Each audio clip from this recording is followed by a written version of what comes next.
nwannunu nta Zamzam tulunza n'ebe afọ eme gịnị ana m atụrụ nne m ose nkene ka isi atụ nwoke n'ike n'ike nwaanyị n'ike n'ike anya mara pipi ilo ilo ilo ilo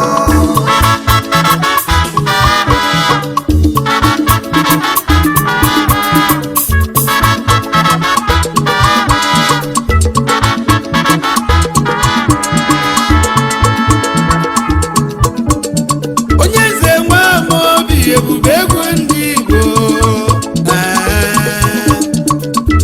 onwere ofu ndụmọdụ na-enye ụmụ okorobịa dị n'ụwa ọ bụ na ịbụ nwa okorobịa ma ị ka nụrụ nwaanyị ga-emu ntị n'onu ọ bụ na ịnụgo nwaanyị fache ntị gị ka ma ị ga-anụ nwaanyị jọlụ njọ jee n'ụdọ gbanje aka gị bụ ọnya kama ị ga-anụ nwaanyị dịru kikwikwi jee n'ụta mama ịghọta ikodo onye anya o nwere ife melu n'ụka njikwa ya bụ okwu o nwere ife melu na chọọchị anyị ndị wekwe ya bụ okwu ọ bụ nke ọrụ unu ọ bụ nke ọrụ unu ọ bụ nke ọrụ na akụkọ mere na chọọchị last week Sunday ọ bụ nke ọrụ unu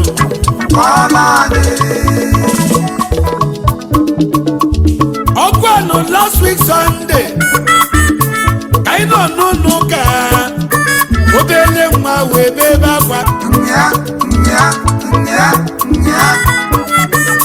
ndị mmadụ wee tọnụọ wee n'obele nwa afọ anya n'iru ọ bụ na obele nwa afọ jọrọ njọ ma wee nne m oli anya nne m oli jọrọ njọ ka ikwikwi ma wee bido tamube nwaanyị kpọlụ nwa gị ije n'ilo nwaanyị kpọlụ nwa gị ije n'ilo nwa gị na-ebechi anyị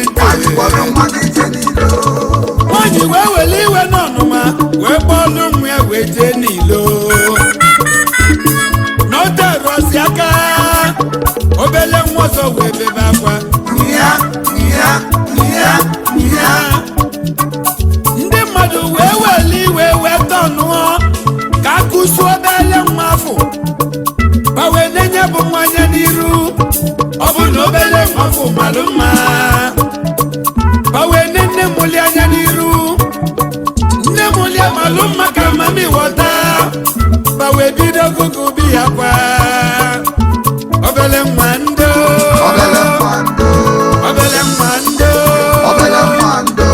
nwa nke amaka onye na-elu nwa n'ebe akwa wetozeza wetose weta mala ndololofe ụmụnnụnụ lataka obele nwa ndo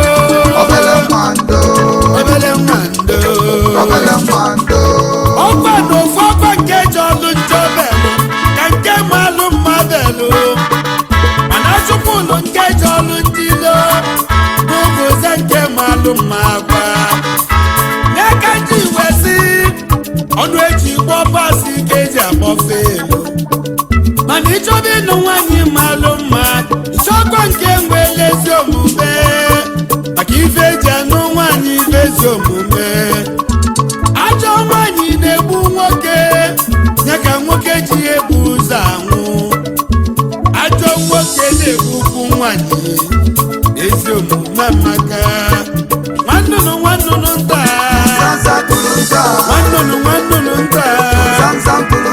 n'ebe afọ eme gịnị nkene ka isi atụ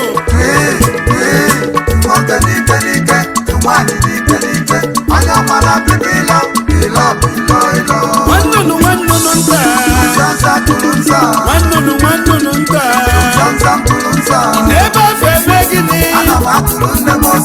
nkene ka isi atụ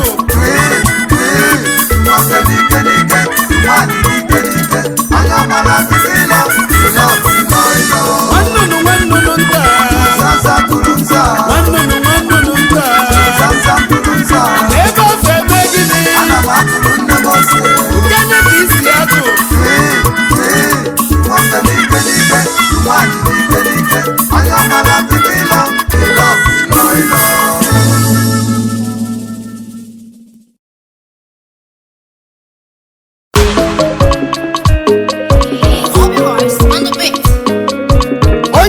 Imamobi ebube egwu ndị Igbo abịa ọzọ.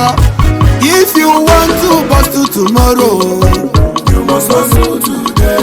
if you want to bustle tomorrow, You must hustle today. this life Hustle and bustle. ijuwa, Hustle and bustle. this life And bustle to be a billionaire is not my money. hustle today, Today, that you may hustle tomorrow. brother hustle today, Hustle today, that you may hustle tomorrow. sesimago and hustle. Hustle today, that you may hustle tomorrow. Some people dey sleep, ebebenu nọ na street agba mbọ. Hustle and bustle. Poverty can humble a man, but money can humble poverty. You can take a horse to stream, but you cannot force her to drink water. Coconut to get the water, nobody know where water enter from. Many people dey house dey sleep, while some people dey busy dey hustle. Inanu na alarula, ebe menu nọ na street na piko, ilwe na China, ilwe na South. Ilwe n'otu Ọnịcha menu na-apịkọ, they hustle today to bustle tomorrow. Abobigo and hustle to be a billionaire is not moi moi. Hustle today, Hustle today, that you may hustle tomorrow. brother hustle today. Hustle today, that you may hustle tomorrow. Sesimago and hustle, Hustle and bustle. hustle and bustle. Hustle and bustle.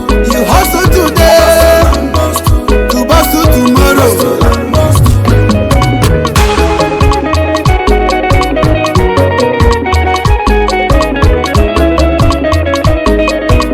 Oh my god, you're cute.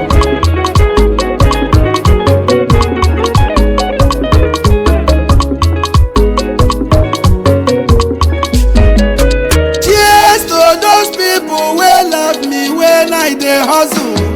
Oya raise your cup o to the people wey say you no go make am. When they see us for mmemme, Ipopo dey cash aja gbanye sinima. Imoni told me there is two principles you can forget. Learn to appreciate. Do not bite the fingers that fed you. Do you know somebody wey know somebody wey know somebody somebody yeah? Do you know somebody wey know somebody wey know somebody somebody yeah? Hustle today, Today, that you may hustle tomorrow. Abobi hustle today. Hustle today, that you may hustle tomorrow. Sesima hustle and bustle, Hustle and bustle. hustle and bustle. Hustle and bustle. Life is hustle and bustle. Hustle and bustle. Alwana ngwelie nando, Hustle and bustle.